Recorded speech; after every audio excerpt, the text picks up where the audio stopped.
Salut mes petits ours, si ce qui suit vous plaît, abonnez-vous, likez, partagez, laissez des commentaires. Bisous. Chut, ça commence.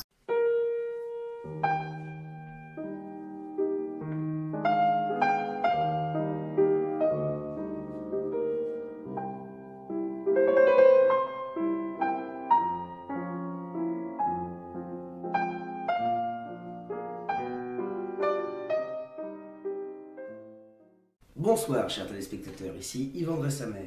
Ce soir nous nous retrouvons pour un nouveau débat cinématographique dans l'émission On en parle vu qu'on en cause. Ce soir, comme invité spécial, nous recevons Gros Nours, réalisateur de films d'animation, dont le sujet de ce soir, la trilogie Le Poème Préhistorique. Bonsoir Gros Nours. Bonsoir à vous, merci de m'avoir invité. Nous recevons aussi Théo de Sutsa, célèbre auteur ayant réalisé plusieurs œuvres, dont certaines, dit-on, auraient même été lues. Vous voulez dire quoi par là? Y compris Dinosaur Pup, un best-seller ayant fait beaucoup parler de lui dans la Creuse. Nous accueillons en dernier invité Monsieur Bobby Scotto, célèbre paléontologue texan, ainsi que sa très ravissante interprète, Madame Mélanie Zetoffret. Qu'est-ce que vous vouliez dire tout à l'heure, vous? Bobby, vous vouliez nous dire quelque chose? Oui, je voudrais parler un peu de la France. Alors on vous écoute. Je suis très content d'être venu ici. Le plaisir est partagé, Bobby. Hypocrite, non. Mais avant toute chose, je vous propose de regarder un extrait de cette fabuleuse trilogie, un véritable hommage à Ronnie Aîné et à ses romans préhistoriques. Plongé au cœur de la préhistoire, il y a peut-être 100 000 ans. C'est pour toi, ma Lucie. Vivez une grande histoire d'amour et découvrez le récit d'un enfant prodige à travers un monde peuplé de merveilles et de dangers.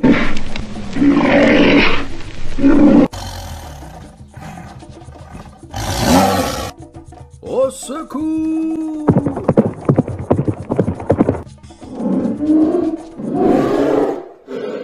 Poème préhistorique, une trilogie Gros Nours Animation, actuellement sur vos écrans. Merci beaucoup, Gros Nours. Un petit commentaire? Oui, avec plaisir. En réalité, ce qu'il faut savoir, c'est qu'il y a très longtemps que je désirais intégrer une épopée préhistorique à mon univers cinématographique. Certes, j'avais déjà fait en 2017, dans une moindre mesure, dans Gros Nours et mon 2, qui était mon deuxième court-métrage, mais ma première véritable histoire, si on tient compte du fait que mon œuvre précédente, Télé Trevor, c'était plutôt une compilation de dessins. Cependant, force est de reconnaître qu'au fil des années, j'ai gagné davantage d'expérience quant à la réalisation, l'animation. Par ailleurs, j'ai aussi nettement amélioré la confection de mes personnages. Les petites figurines, vous savez. De plus, ayant acquis un logiciel plus performant, ça m'a permis de passer à l'incrustation vidéo. Et grâce à ce nouveau procédé, désormais, je peux... Eh ben, ça va pas, hein? Il est nuit, là, vas-y, hein? Bah, dis donc, ça vous dérange si je m'exprime? Bon, c'est un peu lourd. Ouais, je suis invité à l'émission, je sais pas, si maintenant, si vous voulez que je me teste quand on m'invite, allez-y. Un peu d'esprit, c'est un peu d'esprit, hein? Mais bon, hein? C'est bon, quoi. Parce que vous appelez ça de l'esprit, vous? Bah, pour le comprendre, on va en avoir un. Mais il commence à me gonfler, celui-là! Dis donc, le préhistorien de mes deux, là, tu veux qu'on se la raconte, là? Tu veux qu'on se la joue entre hommes, là? Tu veux poser la veste? Ouais. Vos impressions, Bobby? What Ouais, bullshit. ça vaut pas le coup. Ouais. I've never seen a movie as bad as this. It's full of bubblegum intentions and anachronism. It's bad, certainly the worst movie I've ever seen. C'est quel ineffable chef-d'œuvre, c'est un film magnifique. Il adore votre travail. Oh, merci. À part quelques tout petits anachronismes mineurs. On a quelques petits anachronismes, mais parlons-en. Et l'autre, il fait des personnages actuels avec une Lucie à 100 millions d'années, alors qu'il a été découverte il y a 3,18 millions d'années. Monsieur qui sait tout, là. Top. Alors, d'une part, j'ai jamais prétendu que je savais tout. Deuxièmement, ça s'appelle une fiction, d'accord? C'est un film d'animation. Le prénom Lucie fait référence à la fameuse Lucie découverte par Yves Coppens et son équipe. Et les 100 000 ans dont je parle, c'est la façon, c'est avec ces mots que Ronnie Aîné ouvrait lui-même sa célèbre guerre du feu. Ce sont des hommages, de fichus hommages dans une fichue fiction. Si vous n'êtes pas capable de comprendre ça, il ne faut pas vous présenter sur un plateau télé. Et ben après, il faudrait aussi ne pas prendre les gens pour des crétins, avec le mot, la science et tout, en prenant des choses complètement bidons qui ressemble vraiment à rien du tout, quoi. S'il vous plaît, monsieur, un petit peu de cordialité. Et qu'est-ce qu'il veut, lui, encore? Eh, c'est bon, toi, Ouais, hein? Reprenons, monsieur. Reprenons. De quoi il s'occupe, celui-là? Ouais, bah, quand on veut jouer le rebelle, hein, de toute façon, ça s'habille pas comme vous. Hein. Oui, bah, si je voulais jouer les rebelles, franchement, je porterais une queue de cheval. Et toc. Ouais, bah. Je préfère avoir une queue de cheval qu'un foulard en soie. Mais dis donc, mais tu sais ce qu'il te dit, mon foulard en soie? Ouais, la même chose que ma queue de cheval, je suppose. Ah, je vais me le faire. Oh, je me le fais. Oh, monsieur, tu veux jouer avec ça comme ça? Attends, oh, il y a un box. Tu vas prendre un coup de boule. Tu vas prendre un coup de boule.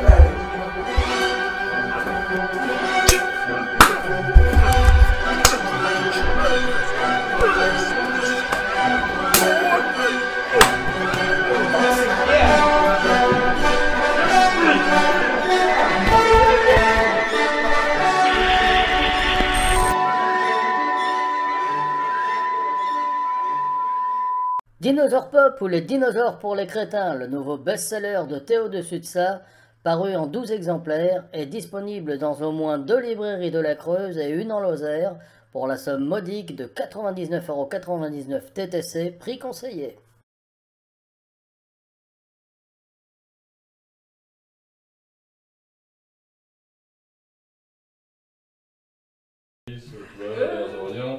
Non, parce qu'en fait, ce qui avait été dit, c'est qu'il finira par enlever sa veste quand il va voir que ça se barre en saucisse. Voilà.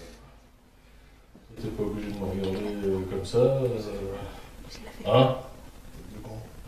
Je reste ici ou je vais intervenir un petit Monsieur, peu?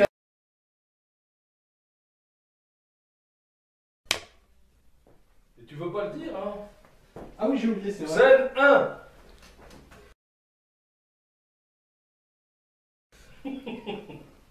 Bonsoir mes très chers téléspectateurs. Aujourd'hui nous nous retrouvons dans une... Non, j'ai...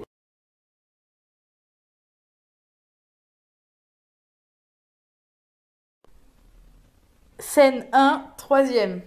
Clap. Bonsoir chers téléspectateurs. Ouais, ça a bougé. Non. Continue, vas-y, refais à partir de bonsoir.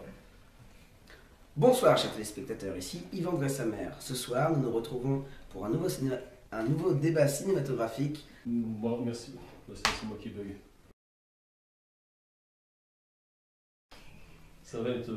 Donc moi là je dis quoi? Rien. Et t'attends que voici, pardon. Action! Et vous voulez quoi? C'est pas grave. Ben voilà. Bah, tu le dirais comment si c'était de toi? Si tu veux, toi. Bah, je sais pas. Ouais, mais Moi, j'aurais je bien... serais toi, Brice, Ouais. j'en mettrais plein d'affilée et, Ouais. et William fera sa sélection, tu vois. Je vais jouir au montage, moi, je le sens. Que voulez-vous dire? Et vous voulez...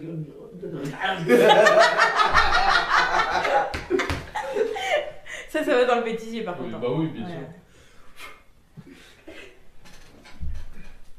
Vous voulez dire quoi par là? Quoi? Non mais ça va pas, non? Voilà, tu... Et les autres ailleurs, non mais vous rigolez ou quoi, vous? On parle à ce que vous voulez dire. Attends, coupe. Tellement gentil. Ouais, c'est bon. Clap. Et comme dernier invité, nous accueillons monsieur Bobby Scotto, célèbre paléontologue texan, ainsi que sa très ravissante traductrice. Nous avons...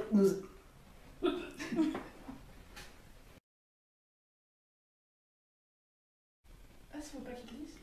Ah, j'attendais qu'il Vas-y. Ouais, parce que sinon, c'est pas naturel du tout. Et sa très ravissante interprète, madame Mélanie Zatopré. J'ai pas fait. Ah oui, mais attends, parce que si tu reprends un et ça très rapide. Oh, les coupures, les machins. Non, mais c'est Je suis- Non, mais c'est juste pour que tu coupes son son à C'est elle. juste parce que moi, j'arrive pas, s'il faut que je commence comme ça. Je suis bon pour le suicide. Ah, tu vois, là, c'était plus naturel. Oui, mais c'est. Vis-le. Je le vis. Attends, t'as vu sa tête? Moi, je peux le- Oui, je voudrais parler un peu de la France. Allez-y, nous vous écoutons.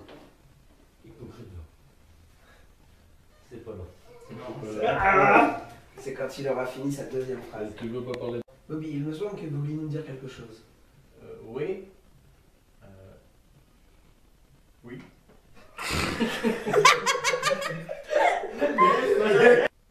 Mais avant toute chose, je vous propose de regarder un extrait de cette fabuleuse saga, un véritable hommage à Ronnie et à sa trilogie préhistorique.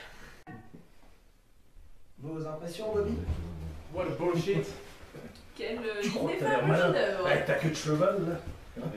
C'est ce qu'elle dit. La malin. Messieurs, s'il vous plaît, un petit peu de calme. Qu'est-ce qu'il a lui? Mais qu'est-ce qu'il veut, lui? Hein? Et cette émission est censée être détendue et calme. S'il vous plaît, restez cordial. On est Cordio, du con. Coupe, là, on regarde, c'est là.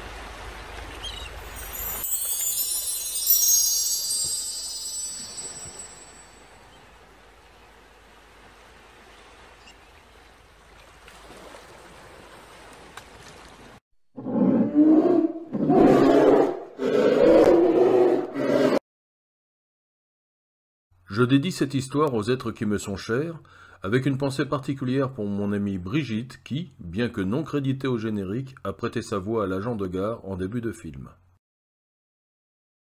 L'âge d'or de la piraterie fut marqué par l'époque où Brice le Rouge écumait les océans. S'étant emparé de haute lutte du trésor de son rival, El Colonorso, il entreprit de l'enterrer sur une île inhospitalière, où, selon ses dires, il vit son équipage décimé par des créatures antédiluviennes.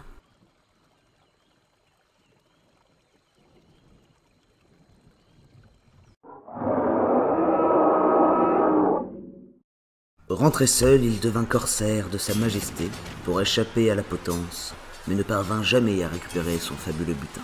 Sur son lit de mort, il légua cependant à son fils premier-né le journal de ses exploits, contenant une carte avec pour seule consigne la transmission de ses documents de père en fils aîné.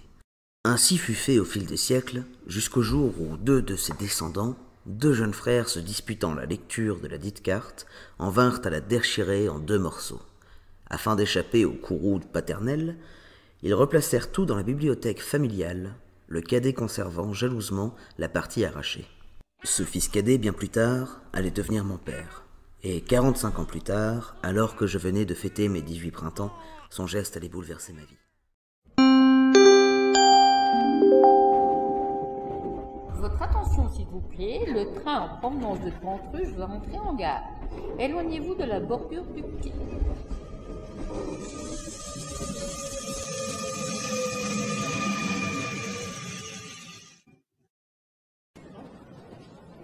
Yvan! Mon oncle!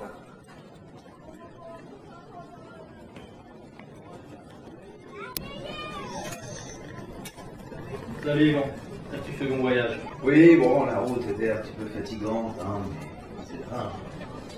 Écoute, viens à la maison, je vais me raconter tout ça. Je t'en prie, hein. Tu peux rentrer. Moi, mon neveu, j'ai bien reçu ta lettre, mais j'ai pas tout compris. Tu pourras m'expliquer? Eh bien, en fait, si tu veux, ma bien-aimée est une fille de conservateur de musée. Je crois t'en avoir parlé dans la lettre. Et donc, ils ont quelques problèmes en ce moment, donc laisse-moi tout expliquer.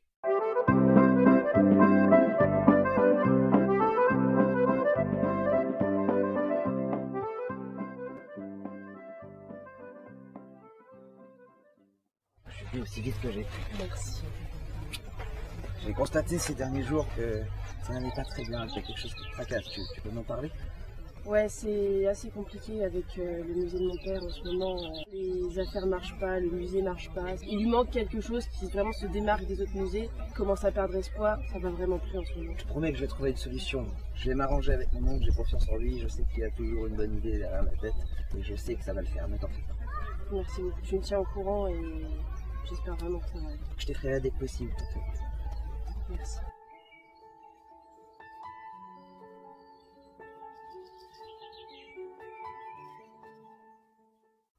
Voilà. Quand mon père est décédé, j'ai trouvé ça dans ses affaires. On dirait Vieille carte au trésor. Je ne sais pas ce que ça signifie, toi qui as tant voyagé, peut-être que ça peut te rappeler quelque chose. L'île où j'ai trouvé un arbre creux abrite des indices pour trouver le précieux tant recherché. Ça me cause ça.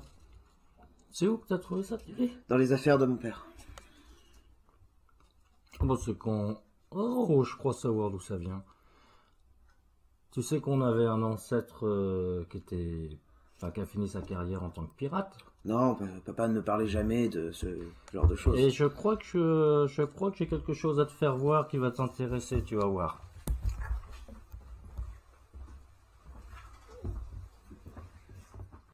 Je vais te faire voir. Je sais pas ce que c'est. Non, qu'est-ce donc? Justement, ça c'est où on a tous les documents qui concernaient notre ancêtre. Et avec ton père, avec mon frère, on s'amusait à regarder. Et si on regarde bien, mais je me rappelais pas qu'il l'avait gardé. Parce que oui, je dirais que c'est ça. Effectivement, ça y ressemble. Oui, ça m'a tout à fait l'air d'être ça. Puis il y a aussi quelque chose d'écrit au centre de refuge sur un promontoire, le dernier trésor. Ça n'a pas vraiment de sens. Au centre de l'île où j'ai trouvé refuge sur un arbre creux. Non, sur un promontoire, un arbre creux abrite le dernier des indices pour trouver le précieux trésor tant recherché. D'accord, oui. Tu crois? Oui, ça a l'air de correspondre. Regarde. Si j'en suis bien. J'avais jamais fait attention, dis donc. Puis, regarde, là, il y a des coordonnées ici. Ah, et puis, là aussi, oui. Ah, c'est intéressant, mais tu penses que c'est réel? Ben, écoute, c'est tout ce qu'on avait de... Que dirais-tu d'aller faire une chasse au trésor, comme dans tes années passées? Et comment tu veux y aller? Oh, si. Viens, on va aller voir notre voisin. Mon voisin, pardon. Mon voisin. Je n'ai pas encore emménagé ici.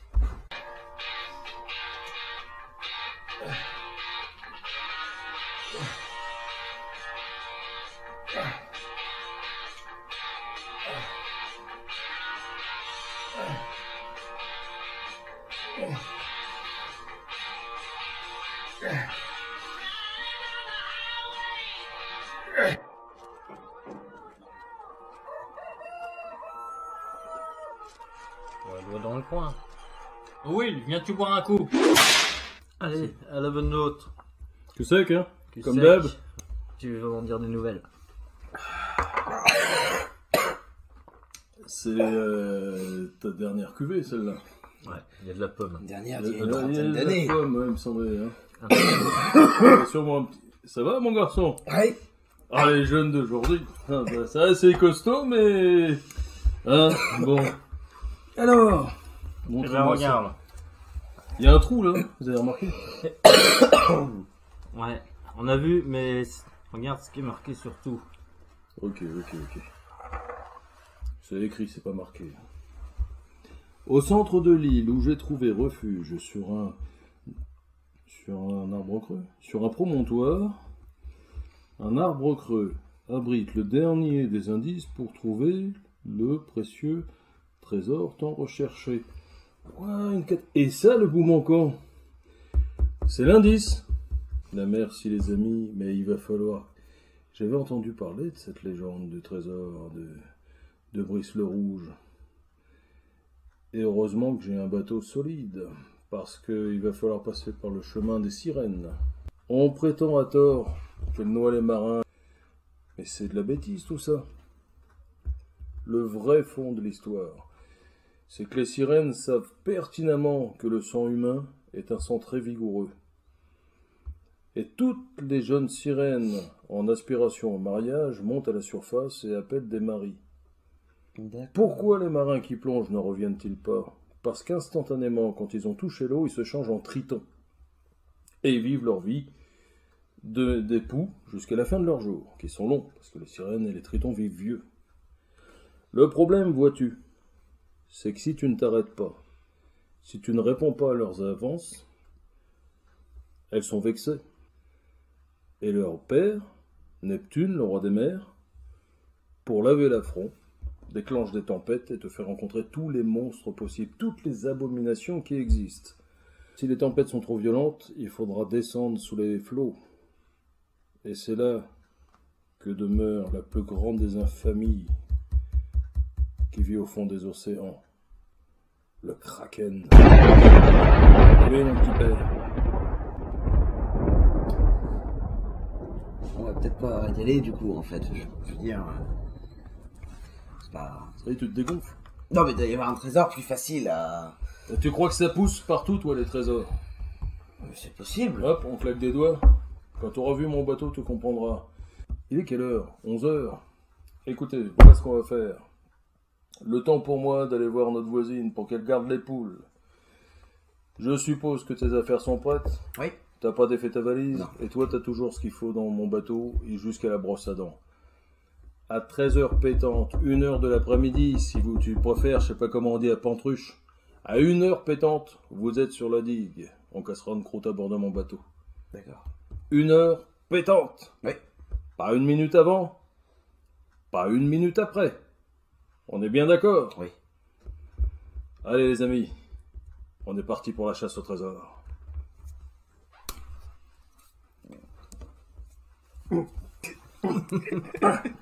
Un peu barjot ton voisin, non?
Une heure pétante, il avait dit.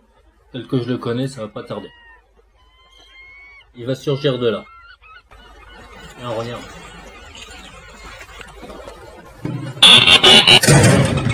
Hello! Eh, c'était, hein, les amis, Hein? Mais quand même, hein? Ah, non. Celle-là, je le garde en réserve. Eh ben, félicitations pour votre ponctualité, là tous les deux. Par contre, je vais vous laisser 2-3 minutes tout seul, je vais nous placer en immersion. C'est totalement inutile, mais à quoi bon avoir un sous-marin si on plonge pas? Je sais, je suis un grand gamin. Donc je nous fais plonger, profitez-en pour regarder par le hublot, vous verrez c'est sympa, on se croirait un peu dans l'ascenseur là. Et puis voilà, le temps pour moi d'activer le pilote automatique et je suis à vous. Un pilote automatique. Ouais, dernier cri, j'ai aménagé ça, je te montrerai.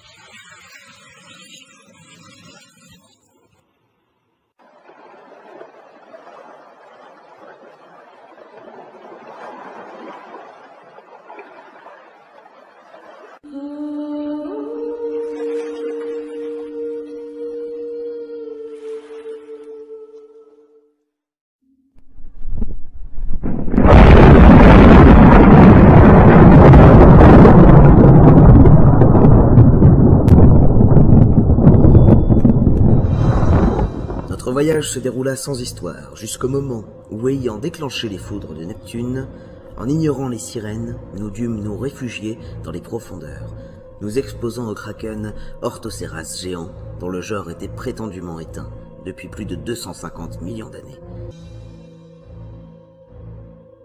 Et qui, fort heureusement, n'aimait pas la fée électricité.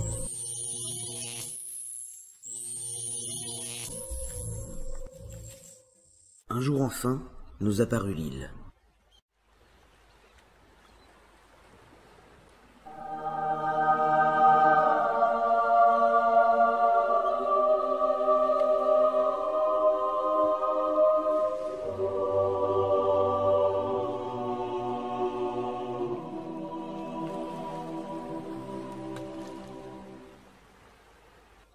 Tiens, l'accès à la crique s'est effondré. Bah, y a plus qu'à passer par en dessous. Hein.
Atteignant le promontoire indiqué par la carte, nous échappâmes momentanément à la violence de l'environnement.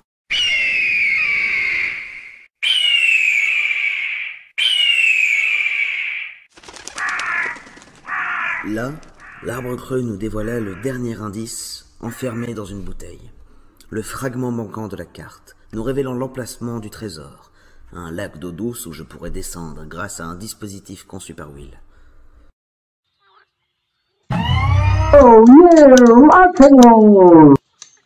En cas d'agression, pense à la protection électrique surtout.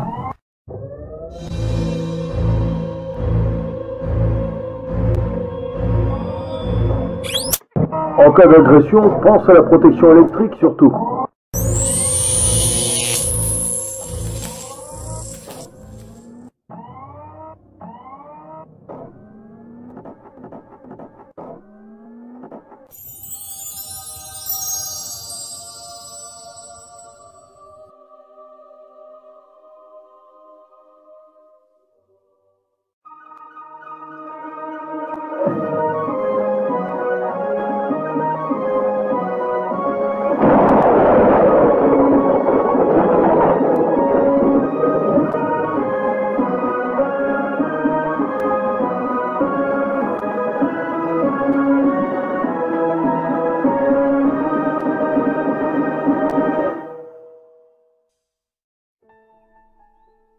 Mon amour.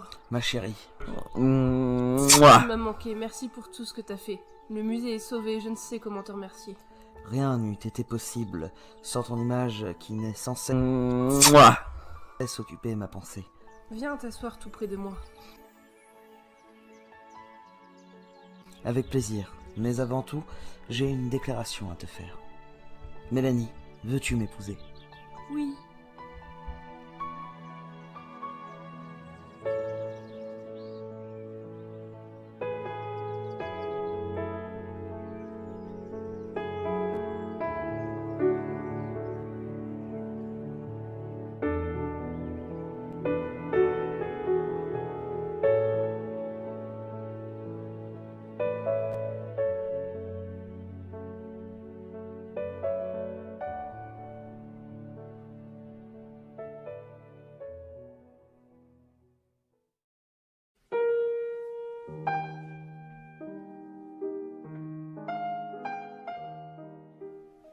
Chers téléspectateurs, bonsoir et bienvenue dans On en parle vu qu'on en cause. Aujourd'hui, pour la deuxième fois, nous recevons Renours. Renours, bonsoir. Parlez-nous un peu de votre dernier film. C'est un film que j'ai voulu présenter comme un hommage retentissant au fameux Nosferatu de Friedrich Wilhelm Murnau. Donc j'ai joué un peu la carte du noir et blanc, les effets vieux film et surtout, j'ai opté pour une version muette de cette adaptation. D'accord, très intéressant. Mais plutôt que de faire languir les téléspectateurs, cinéma. Salut mes petits nours. Si ce qui suit vous plaît, abonnez-vous, likez, partagez, laissez des commentaires. Bisous des carapates.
magnifique. Gros-Nours, mon cher Gros-Nours, le bruit court que le comte, qui joue son propre rôle, sera un vrai vampire. Je l'attendais celle-là, oui, mais vous savez comme moi que ce sont des rumeurs qui ont couru sur le compte de Max Schreck, qui interprétait le formidable Nosferatu de Murnau en 1922. Quelque part, on ne peut que s'en féliciter, parce que ça veut dire qu'il tient bien son rôle, qu'il est investi, et ça fait de lui un grand acteur. Ce qu'on lui souhaite. Et maintenant, chers téléspectateurs, un invité surprise, le comte The Very Best Of. C'est pas vrai, vous l'avez fait venir des carapates, monsieur le comte. C'est un véritable honneur. Bonjour. Une poigne. Ah, une poigne de vampire. Comment allez-vous, mon cher comte? Content de vous revoir. Mais le plaisir est partagé, je vous en prie. Je vous invite à vous installer. Voilà, un homme délicieux, ce comte. Ah, on s'est rié des crises de rire, et comme vous pouvez le voir, hein, il est venu en plein jour. Et pour ce qui est du vampire... Alors, monsieur le comte, laissez-moi vous offrir cette assiette de saucisson à l'ail. Ah, mon préféré. Le gag, le fameux gag du Merci. frère. Vous en voulez? Ah, merci, non, c'est pour vous, merci, tout va bien. J'ai moi-même copieusement déjeuné. C'est bon de vous voir. Excusez-moi. Il y aurait un endroit pour aller... Je crois que je vais commencer un morceau. Excusez-moi. Excusez-moi, chers téléspectateurs. Excusez-moi, monsieur, dame.